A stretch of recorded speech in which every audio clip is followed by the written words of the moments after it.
नमस्कार, KTV news में आपका स्वागत है। मैं हूं स्तुति और आइए एक नजर डालते हैं शहर की प्रमुख सुर्खियों पर।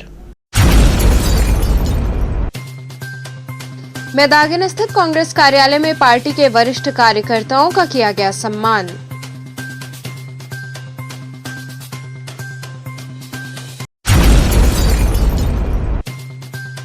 प्रधानमंत्री के प्रस्तावित आगमन के मद्देनजर प्रमुख सचिव व DGP ने कार्यक्रम स्थलों का किया निरीक्षण।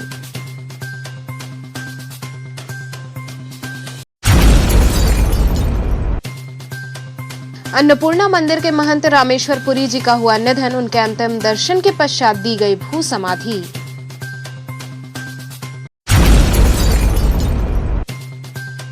और पंचायत चुनाव में महिला प्रत्याशियों व प्रस्तावकों पर हुए अत्याचार के विरोध में सपा महिला कार्यकर्ताओं ने निकाला मशाल जुलूस। और अब खबरें विस्तार से। मैदागिन स्थित कांग्रेस कार्यालय में पार्टी के वरिष्ठ कार्यकर्ताओं का सम्मान किया गया। मैदागिन स्थित कांग्रेस कार्यालय में कांग्रेस महानगर द्वारा सम्मान समारोह का आयोजन किया गया, जिसमें पार्टी के पुराने कार्यकर्ताओं का माल्यार्पण कर व उन्हें अंगवस्त्रम प्रदान कर पूर्व विधायक अजय राय द्वारा उनका सम्मान किया गया। साथ ही आने वाले चुनाव के संदर्भ में कार्यकर्ताओं के विचार लिए गए तथा उनके मार्गदर्शन में कार्य करने की शपथ ली गई। कार्यक्रम में प्रमुख रूप से किसान कांग्रेस कमेटी के प्रदेश महासचिव पंकज सिंह डब्लू, राघवेंद्र चौबे, प्रजनाश शर्मा, हाजी जुबैर सहित बड़ी संख्या में कार्यकर्ता मौजूद रहे। आज महानगर कांग्रेस पार्टी की तरफ से जो वरिष्ठ लोग हैं उनका सम्मान है।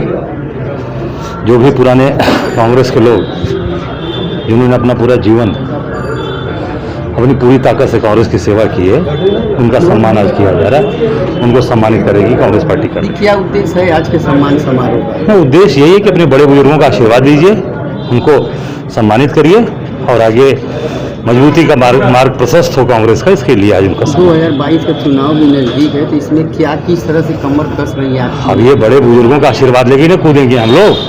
जैसे घर से कोई भी शुभ काम के लिए निकलते हैं, क्या तैयारी तो अपने माँ बाप का पैर छू के निकलते हैं, ठीक उसी प्रकार वरिष्ठ कांग्रेसियों का सम्मान करते हुए उनका आशीर्वाद लेकर सब पूरी कांग्रेस पार्टी 2022 के चुनाव मैदान में जा रही है। क्या थीम होगा इस बार चुनाव में, जिस तरह से लोग? अब थीम तो प्रियंका गांधी जी के नेतृत्व में चुनाव होगा, यही थीम है। सबसे बड़ा थीम यही है। प्रधानमंत्री के प्रस्तावित आगमन के मद्देनजर प्रमुख सचिव व DGP ने कार्यक्रम स्थलों का निरीक्षण किया। प्रधानमंत्री नरेंद्र मोदी के अपने संसदीय क्षेत्र वाराणसी में 15 जुलाई को प्रस्तावित आगमन के तहत प्रमुख सचिव RK तिवारी और DGP मुकुंद गोयल ने तमाम कार्यक्रम स्थलों का मुआयना किया। प्रधानमंत्री के कार्यक्रम स्थल काशी विश्वनाथ मंदिर, संपूर्णानंद संस्कृत विश्वविद्यालय और रुद्राक्ष कन्वेंशन सेंटर का दोनों अधिकारियों ने निरीक्षण किया। प्रमुख सचिव RK तिवारी ने बताया कि 15 जुलाई को प्रधानमंत्री का वाराणसी दौरा प्रस्तावित है और सारी तैयारियां की जा रही हैं। वहीं DGP मुकुंद गोयल ने बताया कि सुरक्षा के सारे पुख्ता इंतजाम किए जा रहे हैं।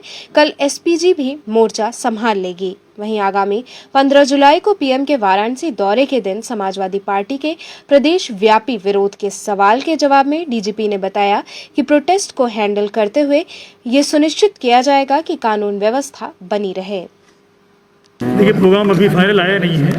ऑफिशियल प्रोग्राम आ जाएगा तो हम आप लोगों को बता देंगे, लेकिन मोटा जैसे यहाँ आए हुए हैं तो रुद्राक्ष में कार्यक्रम है ही, एक जनसभा का कार्यक्रम है, BHO का कार्यक्रम भी है, लेकिन फाइनल कार्यक्रम अभी आना शेष है। फाइनल कार्यक्रम जब आ जाएगा तो उसकी आधिकारिक जानकारी दे दी जाएगी। सर, कितने की सौगात देने की बात है? लगभग 1550 करोड़ रुपए की सौगात उसको देने की बात है। देखिए, जब भी प्रधानमंत्री जाते हैं तो हर बार बड़ी सौगात ही मिलती है, तो बड़ी सौगात हमेशा इस बार भी मिलेगी।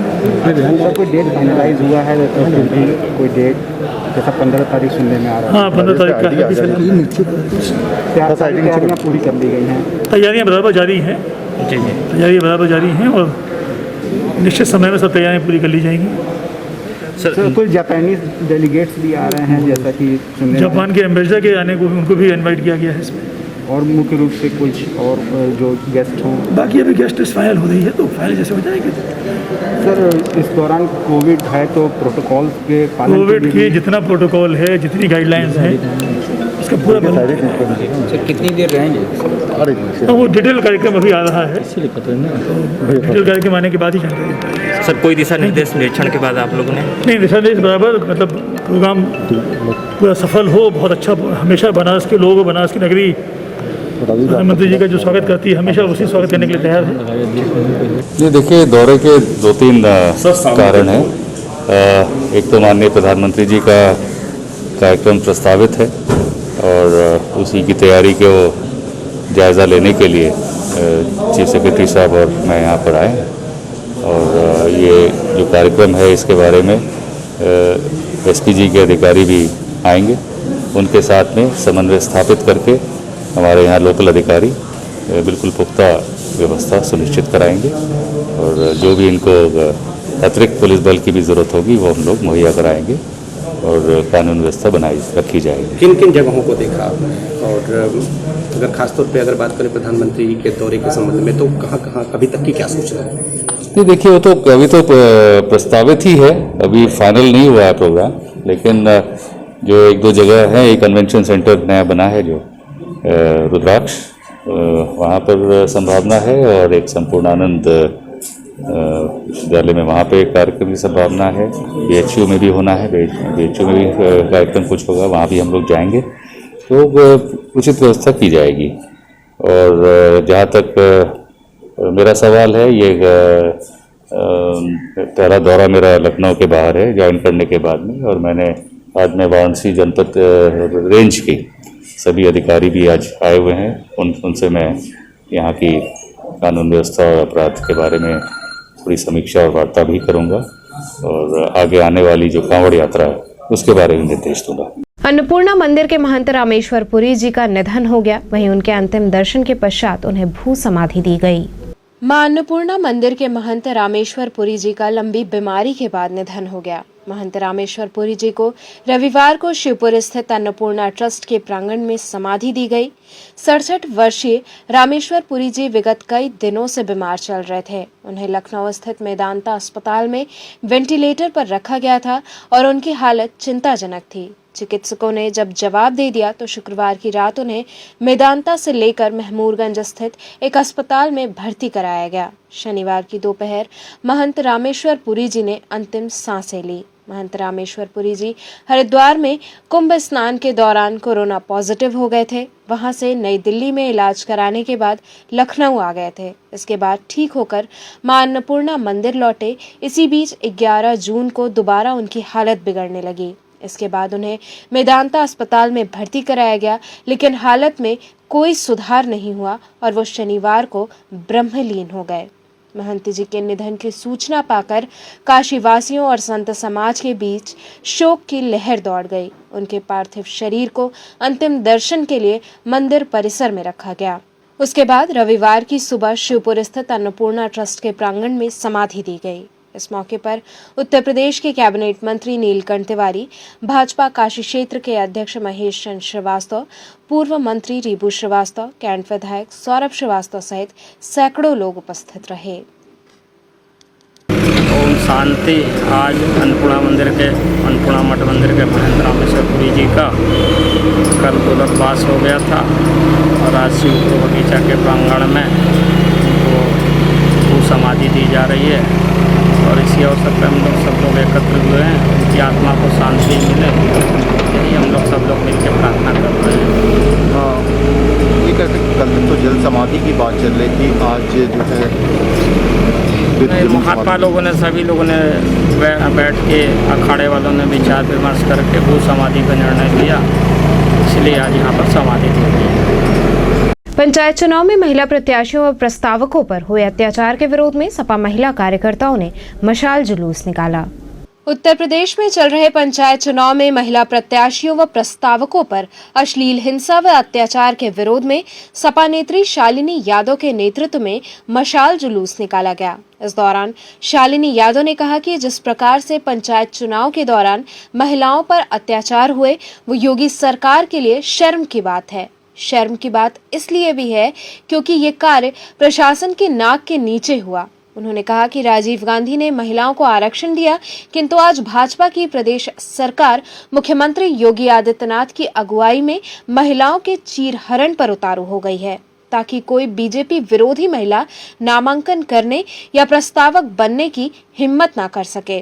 किंतु हम महिलाएं उनसे डरने वाले नहीं हैं। उनके हर जुल्म को सहते हुए उनका विरोध जारी रखेंगे और लोकतंत्र में अपना हिस्सा लेके रहेंगे।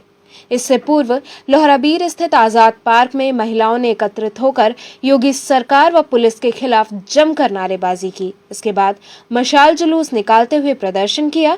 इस मौके पर प्रिया यादव, उमा यादव, मनीष यादव, विनोद यादव इत्यादि कार्यकर्ता शामिल रहे। लखीमपुर खीरी में जिस तरीके से उत्तर प्रदेश में हो रहे पंचायत चुनाव में जो सरकार द्वारा जो ये अश्लील हिंसा महिलाओं पर किया जा रही है, जो हमारी महिला प्रस्तावक हैं, जो प्रत्याशी हैं, उन पर जो अत्याचार हो रहा है, वो बड़ी शर्म की बात है। शर्म की इसलिए है कि ये सब कुछ प्रशासन की मौजूदगी में उसकी नाक के नीचे जिला मुख्यालय और तहसील पर हो रहा है। स्वर्गीय राजीव गांधी जी ने हमें ये महिलाओं को पंचायत में आरक्षण दिया था, जिसके चलते वो ताकि वो असहाय ना रहे और अपने हक की लड़ाई लड़ सके। आज हमें डराने के लिए और हमारी आवाज को बंद करने के लिए, ताकि हम कोई भी बीजेपी विरोधी महिला या प्रस्तावक या प्रत्याशी उनके सामने खड़ा ना हो पाए, इस तरीके की घटना को अंजाम दिया जा रहा है। और लेकिन हम ये कहना चाहते हैं आज कि हम सब अखिलेश यादव की सेना है और हम डरने वाले नहीं हैं। लोकतंत्र में अपना हिस्सा हम लेकर के रहेंगे और हम मांग करते हैं कि इस शर्मनाक घटना के लिए जो योगी जी का जिस कथित रामराज है, उसमें ऐसा महिलाओं का चीरहरण जो किया जा रहा है सरेआम, उसके लिए मुख्यमंत्री माफी मांगे, हमारे प्रधानमंत्री माफी मांगे और जो प्रदेश के डीजी हैं वो भी कुछ लोगों को निलंबित कर देने से इसकी खानापूर्ति ना करें। मंडवाडीह थाना अंतर्गत ट्रांसपोर्ट के गोदाम में भीषण आग लगने से लाखों का सामान जलकर खाक हो गया। मंडवाडीह थाना क्षेत्र के चांदपुर में स्थित राजधानी इंटरस्टेट के नाम से 2 मंजिला ट्रांसपोर्ट का गोदाम है, जहां भीषण आग लग गई। गोदाम के मैनेजर सचिन सूरी ने बताया कि इस गोदाम में वाराणसी के व्यापारियों का माल, जिसमें कपड़ा, मेडिकल संबंधित दवाएं व उपकरण, इलेक्ट्रॉनिक के सामान तथा केमिकल एवं घरेलू खाने पीने की वस्तुएं बुक करने के बाद जो सामान खुले होते हैं, उनकी पैकिंग कर मुंबई, पंजाब, दिल्ली, हरियाणा सहित अन्य राज्यों में इसी कंपनी के सामान भेजे जाते हैं। इस कंपनी का मुख्यालय दिल्ली में स्थित है। शाम 5 बजे के लगभग गोदाम के पिछले हिस्से में धमाके के साथ आग लग गई। जब तक गोदाम में मौजूद कर्मचारी कुछ समझ पाते, तब तक आग ने भयावह रूप धारण कर लिया। फायर ब्रिगेड की दर्जनों गाड़ियां आग पर काबू पाने का प्रयास करती रहीं। आग पर काबू पाने में chief fire officer Animesh Singh घायल हो गए। आग लगने वाले स्थल पर भीड़ को काबू करने में मंडवाडीह पुलिस को काफी मशक्कत करनी पड़ी और लहरतारा से प्रयागराज जाने वाले मार्ग को लहरतारा चौराहे से मंडवाडीह की तरफ मोड़ दिया गया। मौके पर मौजूद फायर कर्मियों ने बताया कि गोदाम चारों तरफ से घिरे होने के कारण आग पर काबू पाने में काफी कठिनाइयों का सामना करना पड़ा। आग लगने के बाद सुरक्षा की दृष्टि से पूरे इलाके की बिजली काट दी गई थी। घंटों मशक्कत के बाद देर रात आग पर काबू पाया जा सका, लेकिन तब तक गोदाम में रखे सभी सामान जलकर खाक हो गए थे। रामनगर पुलिस टीम ने जब्तशुदा अवैध शराब के विनिष्टीकरण की कार्रवाई की।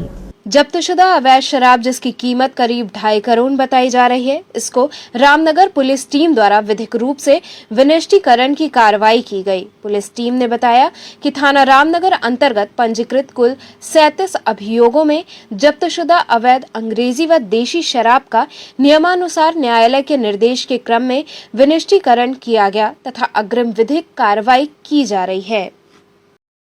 देखिए, ये थाना रामनगर के अंतर्गत जो है वर्ष 2018 से लेकर के अब तक जो भी अंग्रेजी शराब और साथ में उसके अवैध जो शराब पकड़ी गई थी, 37 मुकदमों की है और लगभग इसकी कीमत 2 करोड़ 65 लाख रुपए है। यह न्यायालय का आदेश इसमें प्राप्त किया गया और न्यायालय ने विधिपूर्वक इसको निस्तारित करने का आदेश दिया। इसके बाबत एक कमेटी बनाई गई। उस कमेटी में ACM 5 और एक्साइज ऑफिसर प्लस ACP जो हमारे कोतवाली हैं, ये तीनों लोगों की कमेटी थी। इन्होंने बाकायदे विधिपूर्वक यहाँ पर इसके विनिष्टीकरण की कार्रवाई की है। इस विनिष्टीकरण की कार्रवाई में आप जो देख रहे हैं, ये कोशिश की जा रही है कि यहाँ से पूरा का पूरा जो माल है, जो न्यायालय का आदेश है, उसका अनुपालन 100% किया जाए। इसी 100% अनुपालन के मद्देनजर ही यहाँ पर पूरी तरह से आप कार्रवाई आपको दिख रही होगी जो की जा रही है। ये कहाँ की निर्मित दारुआं थी? ये अधिकतर माल इसमें हरियाणा से जो चला है और वो मुकदमे के अंतर्गत जो विवेचना के अंतर्गत हुई है उससे ये पता चलता है कि हरियाणा से चली हुई ये ब्रांडेड विभिन्न ब्रांडों की शराब है और कुछ इसमें माल बिहार की साइड का भी है। इसके बाबत जितनी विवेचनाएं हैं वह विवेचनाओं के अंतर्गत जितना भी माल था वो न्यायालय से अनुमति लेकर के ही विनिष्टीकरण किया जा रहा है। यहाँ रुकेंगे एक छोटे से ब्रेक के लिए, आप बने रहिए KTV के साथ।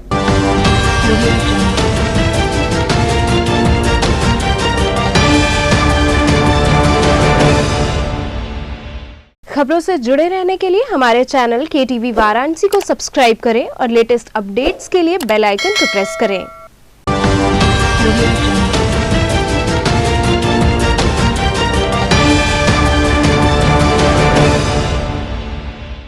ब्रेक के बाद आपका स्वागत है। जैतपुरा आगागंज मैदान में कांग्रेस जनों ने बैठक की। जैतपुरा थाना अंतर्गत आगागंज के मैदान में कांग्रेस नेता राजेश पति त्रिपाठी व ललितेश पति त्रिपाठी सहित लगभग 42 लोगों पर हुए मुकदमे के विरोध में एक बैठक कांग्रेस के वरिष्ठ नेता राजेश मिश्रा के नेतृत्व में संपन्न हुई, जिसमें यह निर्णय लिया गया कि आगामी 12 जुलाई को काला दिवस मनाया जाएगा। कांग्रेस जनों ने कहा कि सरकार के खिलाफ इस कार्रवाई से त्रस्त नेताओं ने आज से बिगुल फूंक दिया है। अब आर पार की लड़ाई का कांग्रेसियों ने मन बना लिया है। बैठक में प्रमुख रूप से विजय शंकर पांडे, सीताराम केशरी, अफजल अंसारी, अफरोज अंसारी सहित बड़ी संख्या में कांग्रेस कार्यकर्ता उपस्थित रहे। ये बैठक भारतीय जनता पार्टी की सरकार जिस तरह विपक्षी दल के लोगों का उत्पीड़न कर रही है, एक ताज़ा उदाहरण पंडित कमलापति त्रिपाठी जी के परिवार का आया है। ये परिवार राष्ट्रीय आंदोलन का परिवार रहा है और इस परिवार ने पूरे देश के लोगों के दिलों में अपनी जगह बनाई है। 1951 की घटना, ये FIR आज हो रहा है, रात को 2 बजे हो रहा है। अब अपने आप में ये खुद स्पष्ट कर दे रहा है कि सरकार ने इनके परिवार पे दबाव बनाने की कोशिश की है चुनाव को देखते हुए कि किसी तरह ये लोग टूट जाएं कांग्रेस से और हमारे साथ खड़े हो जाएं। उस परिवार ने मना कर दिया, एकदम तैयार नहीं हुआ, उनके ऊपर FIR हुआ। कांग्रेस ही नहीं बल्कि पूरा देश जो भाजपा को पसंद नहीं करता है, बनारस पूर्वांचल के लोग, वो सब लोग इस आंदोलन में साथ में हैं। 12 तारीख को हम लोग काला दिवस मना रहे हैं। हर लोग पट्टी बांधेंगे, अपने घरों पे काला झंडा फहराएंगे और उसके बाद फिर आंदोलन की अगली रणनीति तय की। मोदी सरकार ने, योगी सरकार ने जिस तरह से राजनीतिक विद्वेष को लेकर के राजेश पति त्रिपाठी ही नहीं, पंडित मदन मोहन मालवीय के और गिरधर मालवीय जो उच्च न्यायालय प्रयाग के अवकाश प्राप्त न्यायाधीश भी हैं और संत शिरोमणि हथियाराम मठ के महंत तथा 42 और संभ्रांत नागरिकों पर जो सरासर झूठा मनगढ़ंत कहानी बनाकर आरोप लगाया गया है और मडिहान थाने में मुकदमा पंजीकृत कराया गया है, उसे रद्द करने की मांग को लेकर हम आंदोलन चला रहे हैं। 12 तारीख को काला दिवस का आयोजन है और उसी की तैयारी के लिए हम मोहल्ले मोहल्ले इस शहर के ब्लॉक घूम रहे हैं और हम लोग आर पार की लड़ाई लड़ेंगे। किस तरह का मीटिंग चली, क्या है ये आज हम लोगों का 12 तारीख के एक आंदोलन होने वाला है। आंदोलन का कारण क्या है कि उत्तर प्रदेश के पूर्व मुख्यमंत्री, भारत सरकार के रेल मंत्री आदरणीय कमलापति त्रिपाठी जी के परिवार को जिस तरीके से उत्तर प्रदेश की सरकार पूर्व MLC राजेश पति त्रिपाठी जी को जिस तरीके से, पूर्व विधायक ललितेश पति त्रिपाठी को जिस तरीके से इनके पर FIR किया गया जमीन के लेके, ये भारतीय जनता पार्टी की ये मानसिकता है कि जो बड़े लोग हैं उनको डरवा के धमका के किसी तरीके से उनको भाजपा में विलम्ब किया जाए।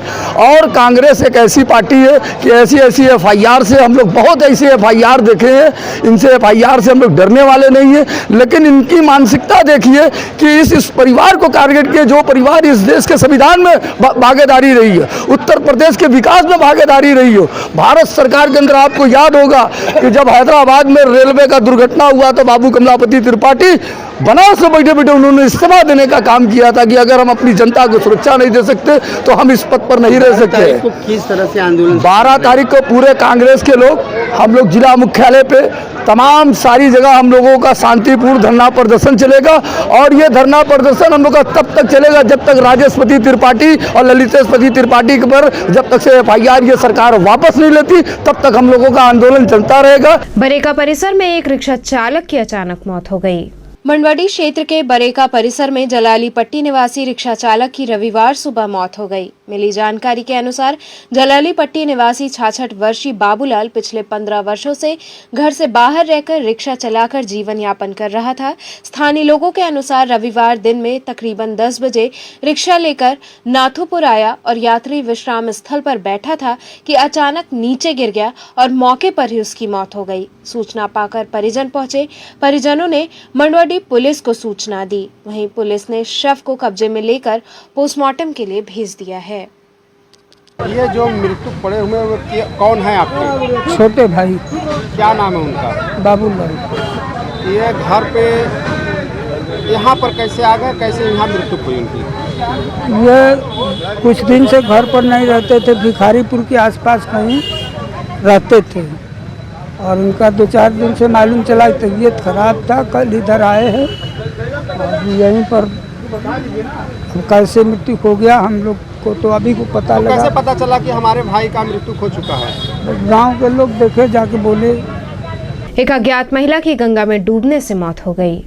रविवार की सुबह एक अज्ञात महिला की गंगा में डूबने से मौत हो गई। बताया जा रहा है कि जब घाट किनारे मौजूद लोगों ने महिला को डूबते देखा तो तुरंत जल पुलिस को बुलाया। जब पुलिस ने पहुंचकर महिला को बाहर निकाला तब तक उसकी मौत हो चुकी थी। आशंका जताई जा रही है कि महिला ने आत्महत्या की है। वहीं मौके पर मौजूद पुलिस छानबीन में जुटी है। पटेल जी, क्या घटना हुई है? घटना हुई सुबह 6 बजे से लेकर के 2 बजे तक हमारी यहाँ ड्यूटी रहती है सुबह में। तो हम जब भी रोज आते हैं सुबह 6 बजे अपना ड्रेस चेंज करके यहाँ पे जो है नौका पे आके जो है सुरक्षा नाव स्नान सुरक्षा के लिए 2 घंटे 10 बजे तक यहाँ पे देखते रहते हैं ताकि कोई डूबने ना पाए, अंदर न जाए। सिटी मार के उनको मैं बराबर जो है किनारे करता रहता हूँ। लेकिन आज संजोग से मैं वहाँ पे बैठा, मतलब ड्रेस चेंज करके आने वाला था ये घाट पे, तब तक एक लड़का गया, बोला कि दीवान जी एक महिला डूब रही हैं। मैं वर्दी पहन के तुरंत आया जो है नीचे, कुछ देखा नहीं, वर्दी उतारा और जा करके वहाँ पर उसको मतलब देख रहा हूँ डूब रहे, उसको निकालने में तब तक जो है उसको किनारे लाने में उसकी जो है सांस जो है थम चुकी थी जो है। क्या लगता है ये क्यों इस तरीके की घटना, या आत्महत्या थी या ऐसा? नहीं, लगता तो ऐसे ही है, जो कि घर से परिवार से लग रहा है कि आने में जो उसको टेंशन में था जो है, इसीलिए ना कुछ कपड़ा लाई है ना कुछ लाई है। ये सीधे आकर के केवल जो है जाकर के कूद गई हैं सीधे। पानी वगैरह इसने पिया है महिला ने? नहीं, कुछ नहीं, पानी उन्हें कुछ नहीं पिया है। अगर कुछ पानी उन्हें पिया होते तो कुछ टेक्निक करने की उम्मीद थी जो है, लेकिन पानी कुछ नहीं पिया है, इसलिए मैंने इसको कोई कार्रवाई नहीं की। प्रशासन के लोग यहाँ हैं? जी। कबीर रोड व्यापार मंडल द्वारा शपथ ग्रहण समारोह का आयोजन हुआ। कबीर रोड व्यापार मंडल द्वारा संस्था के नए कार्यकारिणी के गठन एवं शपथ ग्रहण समारोह का आयोजन किया गया। इस अवसर पर वाराणसी व्यापार मंडल के अध्यक्ष अजीत सिंह बग्गा ने सभी नवनियुक्त पदाधिकारियों को शपथ ग्रहण कराई। इस दौरान नवनियुक्त पदाधिकारियों को शुभकामनाएं दी गई। इस मौके पर अध्यक्ष सनी जौहर, महामंत्री कीर्ति प्रकाश पांडे, उपाध्यक्ष अनुभव जायसवाल इत्यादि लोगों ने शपथ ग्रहण की। प्रमोद जी, आज किस तरह का ये कार्यक्रम संपन्न हुआ? वाराणसी व्यापार मंडल से संबद्ध कबीर रोड व्यापार मंडल की ओर से आज कुछ पद परिवर्तन का कार्यक्रम था जो आज यहाँ संपन्न हुआ है, और उन नए सभी पदाधिकारियों का शपथ ग्रहण समारोह का कार्यक्रम भी संपन्न हुआ है। तो क्या संदेश दे रहे हैं, क्या करेंगे व्यापारियों हित के लिए ये लोग नए पदाधिकारी? कबीर रोड व्यापार मंडल दुनिया का ऐसा व्यापार मंडल है कि जिसके क्षेत्र में लगभग दर्जन भर पद्मश्री प्राप्त पुरस्कृत लोग रहते हैं।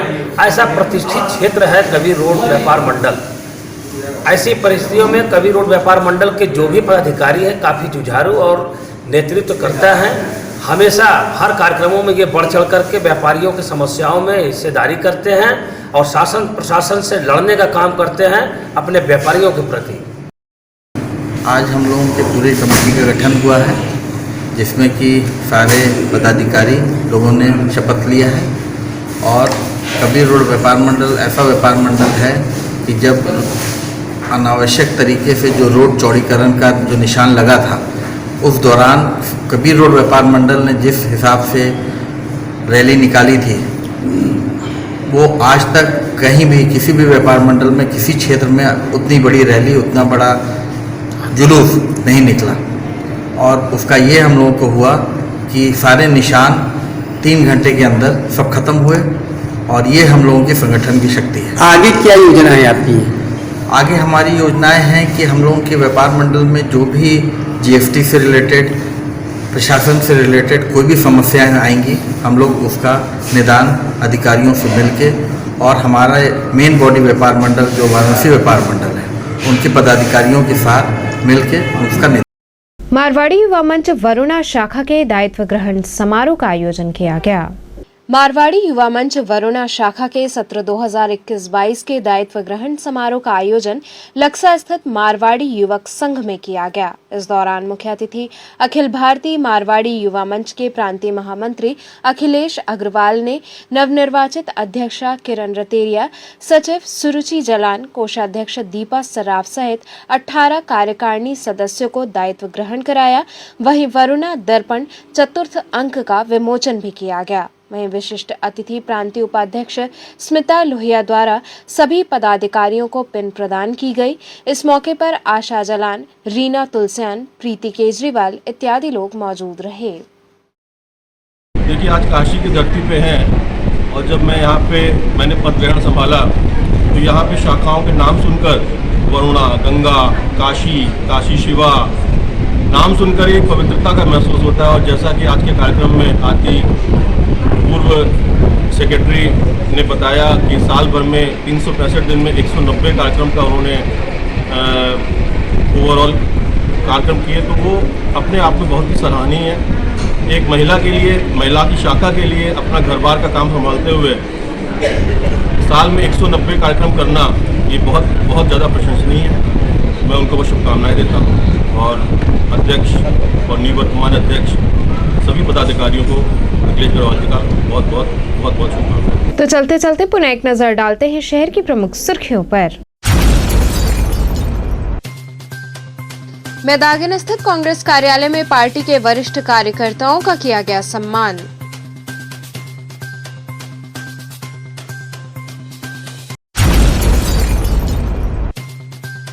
प्रधानमंत्री के प्रस्तावित आगमन के मद्देनजर प्रमुख सचिव व डीजीपी ने कार्यक्रम स्थलों का किया निरीक्षण।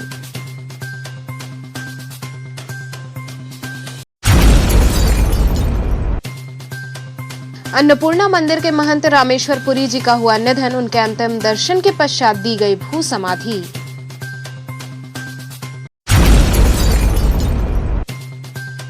और पंचायत चुनाव में महिला प्रत्याशियों व प्रस्तावकों पर हुए अत्याचार के विरोध में सपा महिला कार्यकर्ताओं ने निकाला मशाल जुलूस।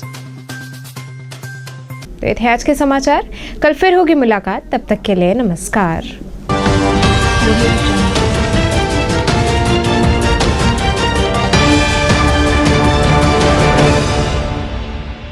खबरों से जुड़े रहने के लिए हमारे चैनल KTV वाराणसी को सब्सक्राइब करें और लेटेस्ट अपडेट्स के लिए बेल आइकन को प्रेस करें।